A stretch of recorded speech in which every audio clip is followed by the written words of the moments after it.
1992년 10월 28일에 자신들이 휴거할 거라고 기대하며 한 장소에 모인 자들이 있었습니다. 이들은 다미 선교회에 속한 자들이었습니다. 대한민국을 떠들썩하게 만들었던 이 사건은 시한부 종말론을 따르던 다미 선교회의 시한부 종말론 사건이었습니다. 당시 이 시한부 종말론을 맹렬히 따르던 자들은 학업과 생업을 그만두거나 자신의 재산을 교회에 바쳤습니다. 당시 저는 중학교 3학년이어서 고등학교 입시를 준비하는 시기였습니다. 다미 선교회의 뉴스를 보면서 잘 됐다고 생각을 했습니다. 어차피 이 시험 보는 거 너무 힘든데 빨리 하나님 나라 가면 좋겠다, 그런 생각을 했습니다. 그런데 예수님이 재림하시면 세상이 정말 끝나는데 어떤 그런 거를 많이 우리가 기대를 하잖아요. 그래서 드디어 10월 28일이 되었습니다. 모든 방송사에서 자정을 기다리는 다미 선교회의 맹신도들의 삶을 취재하였습니다. 이제 자정을 기다리면서 카운트다운이 시작됐습니다. 10, 9, 8, 7, 6, 5, 4, 3, 2, 1. 모두가 다 아멘 했는데 아무 일도 일어나지 않았습니다. 그래서 아마 이게 혹시 이 자정이 아니면 한 번 더 12시간 더 기다리고 24시간 더 기다리면 무슨 일이 일어나지 않을까 생각을 했습니다. 그런데 10월 28일 다음 날이 지났었는데도 아무 일이 일어나지 않았습니다. 그래서 일부 신도들은 교회 기물을 파괴하고 목사님의 멱살을 잡기도 했다고 합니다.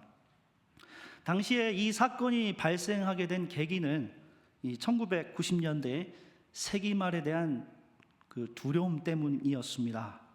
예를 들어서 1990년부터 1991년까지 있었던 걸프전이 있지요. 그리고 LA 폭동 사건이 있었습니다. 또한 그 프랑스의 아주 유명한 예언가가 있습니다. 그 예언가가 바로 노스트라디무스이죠. 이 노스트라디무스의 예언을 일부 해석한 자들이 1999년도가 인류가 종말하는 시기로 예측을 하였습니다.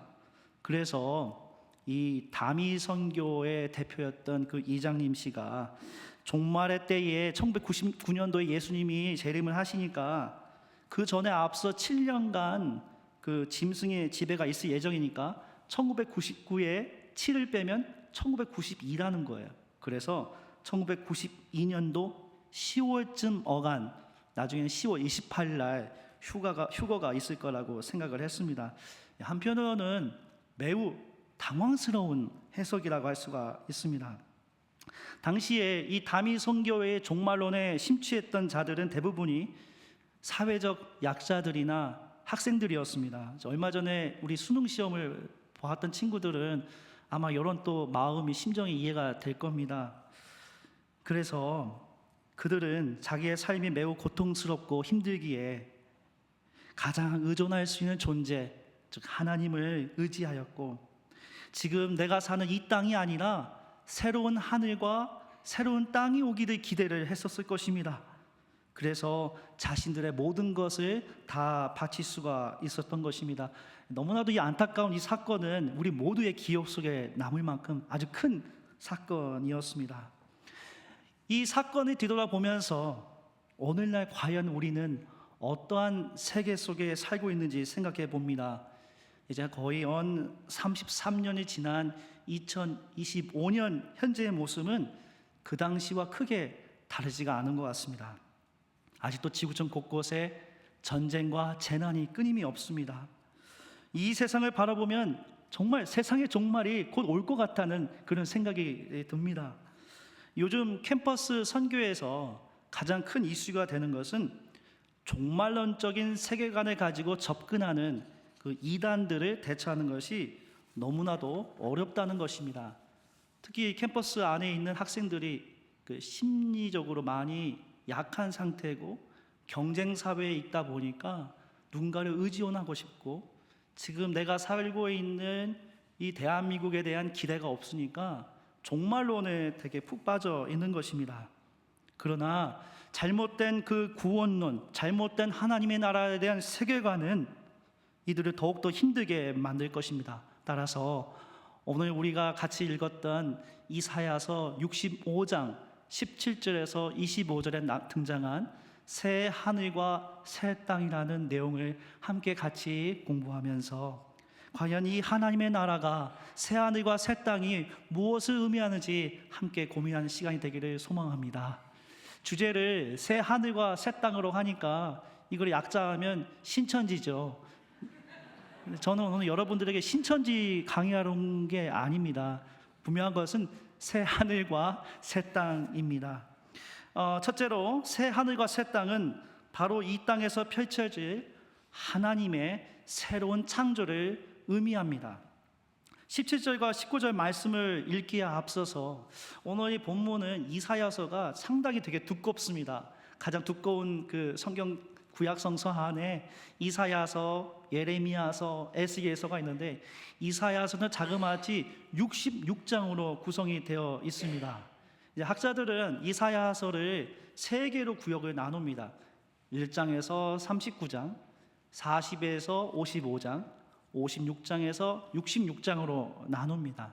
특히 이사야서 56장에서 66장을 역사적 배경을 어느 시대로 추측을 하냐면 페르시아 시대, 즉 포로기 이후에 페르시아 시대에 있었던 그 역사적 배경을 반영한다고 보고 있습니다.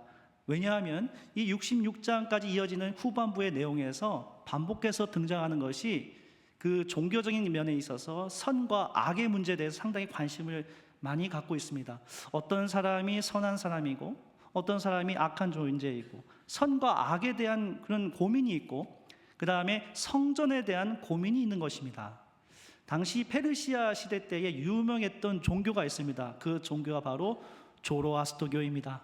이 조로아스터는 니체가 쓴 책이 있죠. 짜라투스트라는 이렇게 말했다. 거기에 나오는 짜라투스트라가 조로아스터교입니다. 조로아스터교가 섬겼던 주신이 뭐냐면 아후라 마스다입니다. 일본 차 유명한 차가 마스다 차가 있잖아요. 아마 그쪽에서 나온 것 같은데 이 아후라 마스다는 선의 영역에 해당되는 신이고 그 다음에 앙그리아 마리우뉴라고 해서 악의 신을 섬겼습니다. 그래서 선의 신과 악의 신이 최종 심판 때 서로 대결하는 그러한 대결 구도가 그려져 있습니다. 그래서 조로아스터교의 그 역사적 상황과 어쩌면 신학적인 내용도 많이 유사하기 때문에 페르시아 시대 주로 주전 538년에서 주전 333년경에 기록된 것으로 보고 있습니다. 그렇다면 성전에 대해서 왜 이렇게 묘사를 했을까? 페르시아 시대 때에 성전에 아주 깊이 관심을 많이 갖게 되었습니다.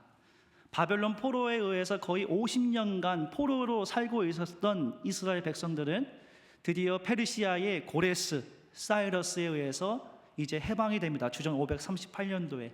그리고 이 고레스는 지금의 예루살렘 지역에 성전을 다시 건립하게 허락을 합니다.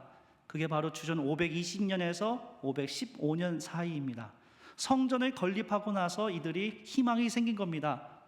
이 성전은 다시 지었으니까 하나님께서 다시 오겠다는 희망을 갖게 되는 것입니다.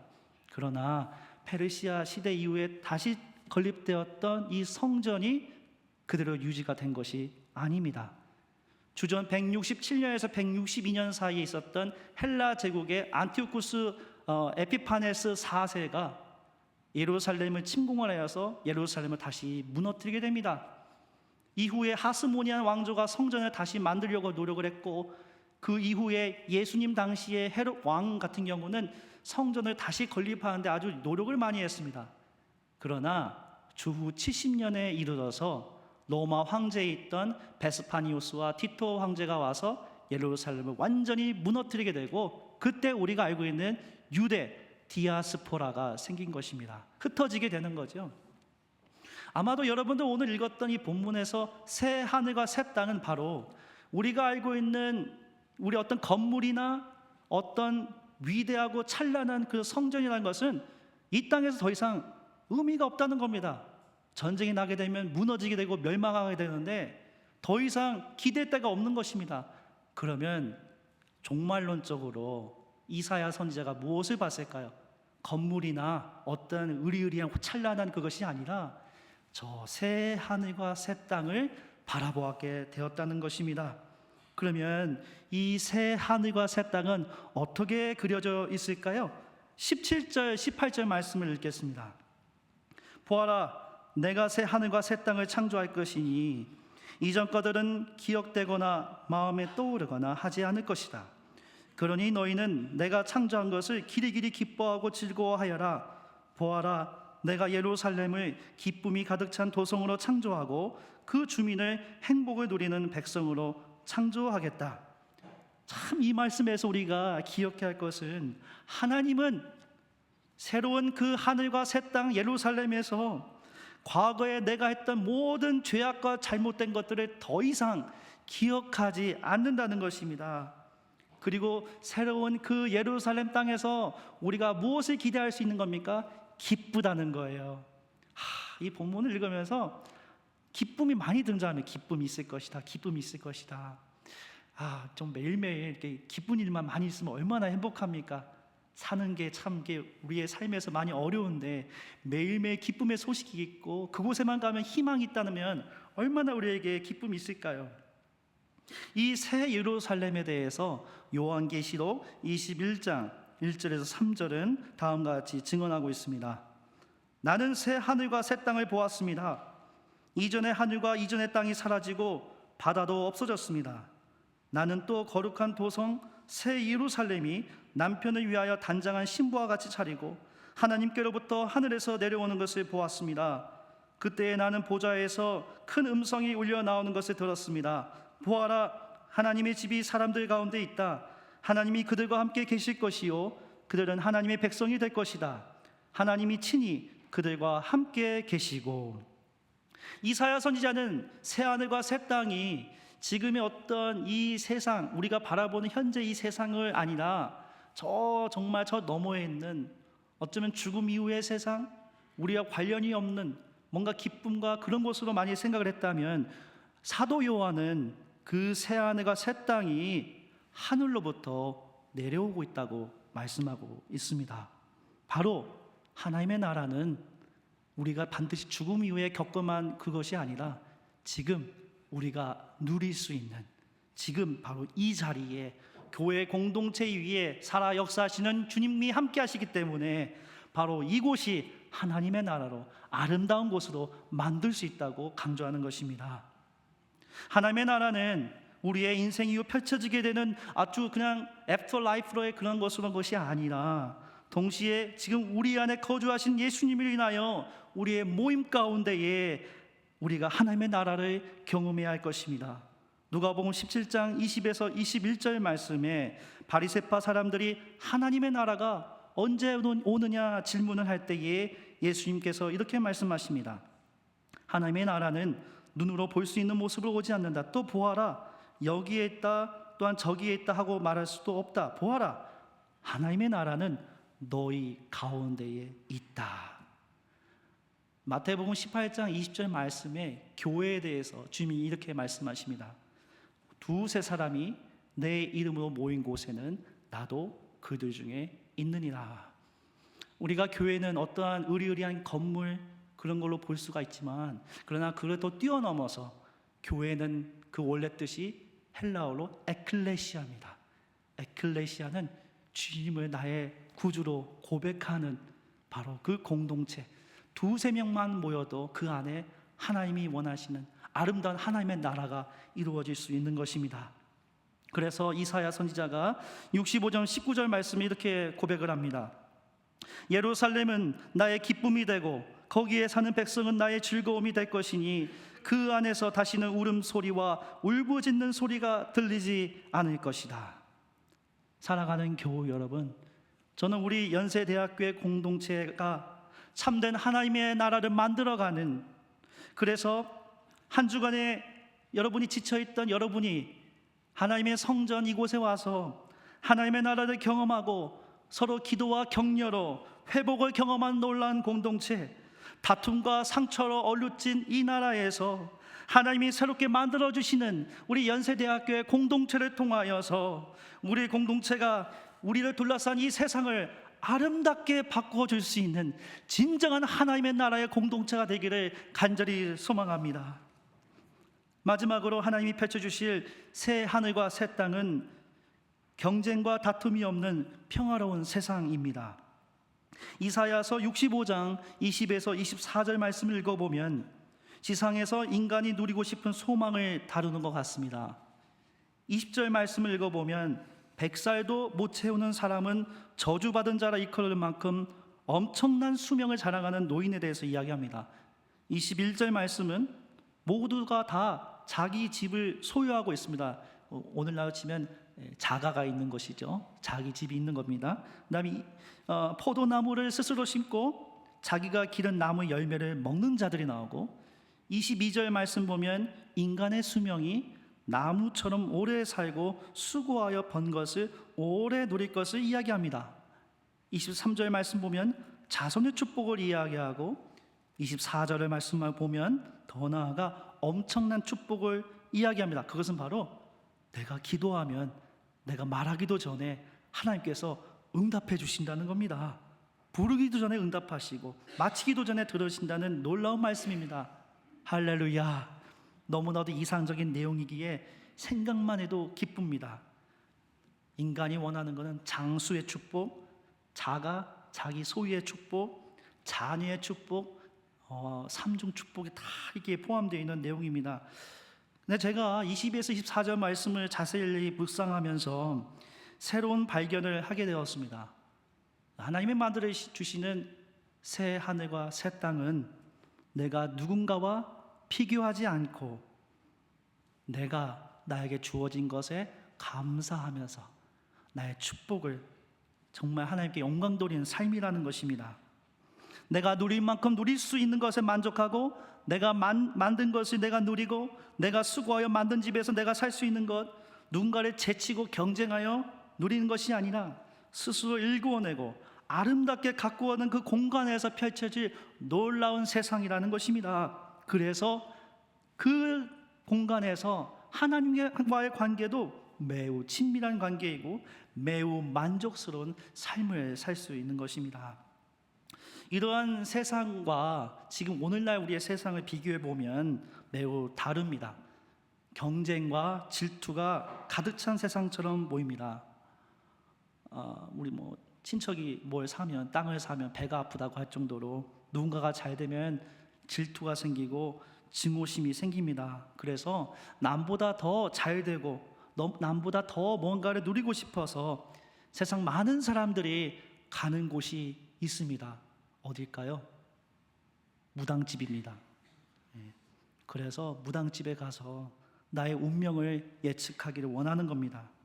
이 마음이 이사야서 65장 11절에 기록되어 있습니다. 그러나 나 주를 떠나서 내 거룩한 산을 잇고 가색에 상을 차려 놓으며 무늬에게 섞은 술을 가득히 부어 바치는 자들아. 갓은 뭘 의미하면 고대 근동 종교에서 행운을 가져오는 신을 의미하며, 무늬는 그 히브리의 마나가 숫자를 세다는 뜻인데 운명의 신에 해당되는 겁니다. 즉 오늘날의 무당집과 다를 바가 없는 것입니다. 이 모두 우리가 타인과 비교하면서 가지게 되는 질투에서 비롯된 것입니다. 누가 무언가를 소유하면 나는 더 좋은 것을 소유하고 싶은 욕망이 있는 것입니다. 최근에 제가 매우 관심 있게 읽고 있는 그 연구하는 학자가 있습니다. 이 학자는 프랑스 문학 연구자이며 인류학자인 르네 지라르입니다. 이름도 외우기가 쉽습니다. 르네 지라르입니다. 그가 쓴 책의 낭만적 거짓과 소설적 진실에 대해서 인간의 폭력이 어디에서 기원했는지 르네 지라르가 이제 인류학적인 문학적인 연구를 해보니까 인간에게는 욕망이 있는데 그 욕망이 무슨 욕망이냐면 모방적 욕망이라고 합니다. 이 모방은 미메시스, 그러니까 내가 원래 뭔가를 욕망하기보다도 타인이 가지고 있던 그 욕망을 미메시스, 모방을 한다는 겁니다. 그래서 예를 들어서 A와 B가 상당히 친한 친구였습니다. 그런데 어느 날 B에게 아름다운 여인이 등장을 합니다. A는 원래 자매에 대해서 관심이 없었는데 B가 그 자매에 관심을 갖게 되고 사랑에 빠지니까 A는 마음에 모방적 욕망이 생기게 됩니다. 그래서 A와 B가 결투를 신청하게 돼서 폭력이 발생하게 된다는 거죠. 그래서 폭력의 기원이 모방적 욕망에서 나온다는 겁니다.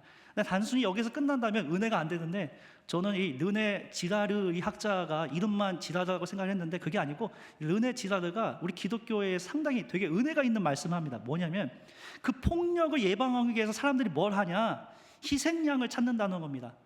제도적으로 그 희생양을 죽임을 통하여서 자기들의 어떤 폭력이 멈춘다는 겁니다. 근데 세상의 모든 희생양들은 대부분 흠이 있습니다. 뭔가 아쉬움이 있고 불편함이 있고 그런 게 있는 그 희생양들을 구한다는 거예요. 그러나 우리가 믿고 있는 예수 그리스도 희생양은 무엇입니까? 흠이 없는 분이라는 겁니다. 인간의 무지로, 인간의 폭력과 인간의 질투로 인하여서, 인간이 가지고 있는 모방적 욕망으로 인하여서 타인을 증오하는 그 폭력에서 예수 그리스도께서 십자가에 못 박혀 죽으심으로 말미암아 인간 스스로가 깨닫는 겁니다. 죄 없는 예수께서 희생양이 되어서 나를 위해 죽으신 것을 우리가 보게 된다는 겁니다. 내 안에 펼쳐질 그 새로운 하늘과 새 땅은 우리가 서로 사랑하고 서로 격려하며 예수 그리스도의 마음으로 다가가 사는 아름다운 세상인 것입니다. 그리고 이 세상이 단순히 우리 인간에게만 있는 세상이 아니라 우리가 서로 조화로운 이 세상이 우리의 피조물, 우리와 옆에 있는 동물이랄지 세상 곳곳에 영향을 준다는 것입니다. 작금의 시절에 기후변화로 인하여서 곳곳에 이상기온의 온 피조세계의 고통을 받고 있습니다. 이 모두 우리가 더 많은 것을 누리고 싶고 더 많은 것을 갖고자 하는 그 질투와 경쟁에서 일어난 것입니다. 그러나 하나님이 만드시는 세상은 다릅니다. 25절 말씀입니다. 이와 어린 양이 함께 풀을 먹으며 사자가 소처럼 여물을 먹으며 뱀이 흙을 먹이로 삼을 것이다. 나의 거룩한 산에서는 서로 해치거나 상하게 하는 일이 전혀 없을 것이다. 주님의 말씀이시다. 사랑하는 교우 여러분, 2025년 11월 16일 오늘 여러분이 누리고 있는 세계는 어떻습니까? 정말 하나님이 만들어주시는 아름다운 새 하늘과 새 땅처럼 느껴지십니까? 오늘 말씀을 통해 우리가 기억해야 할 것은 새 하늘과 새 땅은 우리 그리스도인들이 만들어가는 아름다운 세상이라는 것입니다. 우리 안에 역사하시는 예수 그리스도의 능력으로 서로를 위해 중보하고 기뻐하는 공동체가 되기를 소망합니다. 누군가와 경쟁하고 질투하기보다는 희생양이신 예수 그리스도를 기억하며 서로를 존중하고 격려하는 공동체가 되기를 간절히 소망합니다. 오늘 말씀을 생각하며 잠시 조용히 묵상하며 기도하겠습니다.